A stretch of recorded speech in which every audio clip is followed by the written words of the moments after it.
ನಮಸ್ಕಾರ ಎಲ್ಲ ನನ್ನ ಹಡಪದ ಸಮಾಜದ ಬಾಂಧವರಿಗೆ, ಬಂಧುಗಳೇ, ತಮಗೆ ತಿಳಿದಿರುವ ಹಾಗೆ ಯಾದಗಿರಿ ಜಿಲ್ಲೆಯ ಹುಣಸಗಿ ತಾಲೂಕಿನ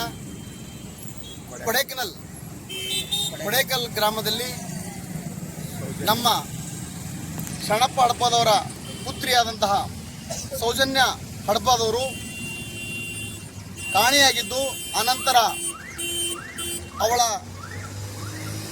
ಶವವಾಗಿ ಅವಳು ನಮಗೆ ಒಂದು ಕಾಲುವೆಯಲ್ಲಿ ಸಿಕ್ಕಿದ್ದು ಬಹಳ ನೋವುಂಟಾಗಿದೆ. ಇಡೀ ಕರ್ನಾಟಕ ರಾಜ್ಯದಲ್ಲ ಹಡಪದ ಸಮಾಜದ ಜನರಿಗೆ, ಚೌರಿಗರಿಗೆ ಒಂದು ಬಡ ಕುಟುಂಬದ ಮಗಳು, ಬಡ ಕುಟುಂಬದ ತಂಗಿ ಇವತ್ತಿನ ಶವವಾಗಿ ಸಿಕ್ಕಿದ್ದು ಬಹಳ ಒಂದು ದುಃಖಕರ ವಿಷಯವಾಗಿದೆ.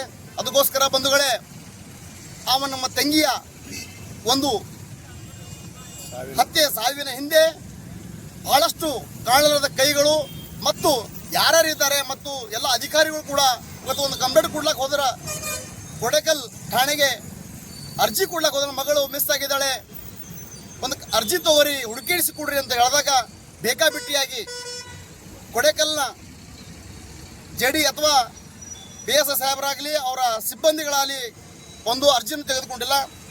ಅದಕ್ಕೋಸ್ಕರ ಆ ಒಂದು ಸಾವಿಗೆ ಸಂಪೂರ್ಣ ಕಾರಣೀಭೂತರವರು ಅವರು ಸಸ್ಪೆಂಡ್ ಆಗಬೇಕು.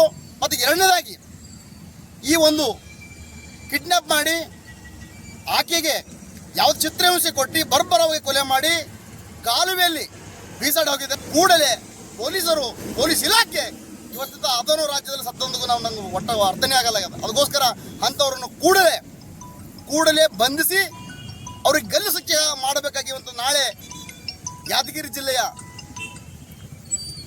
ಜಿಲ್ಲಾಧಿಕಾರಿಗಳ ಕಚೇರಿ ಎದುರುಗಡೆ ಸಹಸ್ರಾರು ಸಂಖ್ಯೆಗಳಲ್ಲಿ ಹಡಪದ ಸಮಾಜ ಮತ್ತು ಇನ್ನುಳಿದ ವಿವಿಧ ಸಂಘಟನೆಗಳನ್ನು ಒಕ್ಕೂಟದಲ್ಲಿ ಇವತ್ತೊಂದು ಹೋರಾಟವನ್ನು ಮಾಡ್ತಿದ್ದೀವಿ. ಅದಕ್ಕೋಸ್ಕರ ಎಲ್ಲ ಹಡಪದ ಸಮಾಜದ ಬಾಂಧವರು ಮತ್ತು ಇನ್ನುಳಿದ ಈ ಸೌಜನ್ಯ ಹಡಪದ್ ಕೊಡೇಕಲ್ ಈ ಒಂದು ಮಗಳ ಅಥವಾ ತಂಗಿಯ ಒಂದು ಹತ್ಯೆಯನ್ನು ಯಾರು ಮಾಡಿದ್ದಾರೆ ಅಂತ ಖಂಡಿಸಿ ಇವತ್ತಿಂದ ಉಗ್ರವಾದ ಹೋರಾಟ ಮಾಡ್ತೀವಿ. ಈ ಒಂದು ಹೋರಾಟಕ್ಕೆ ಸಹಸ್ರಾರು ಸಂಖ್ಯೆಯಲ್ಲಿ ತಮ್ಮ ಸ್ವಇಚ್ಛೆಯಿಂದ ತಾವು ಬರದಲ್ಲಿ ತಮ್ಮವರನ್ನು ಕರೆತಂದು ಈ ಒಂದು ಸೌಜನ್ಯನಿಗೆ ನ್ಯಾಯ ಕೊಡಿಸಬೇಕಾಗಿ ತಮಗೆಲ್ಲರಿಗೆ ಬಂದು ಆ ಒಂದು ಕಾರ್ಯಕ್ರಮ ಒಂದು ಹೋರಾಟವನ್ನು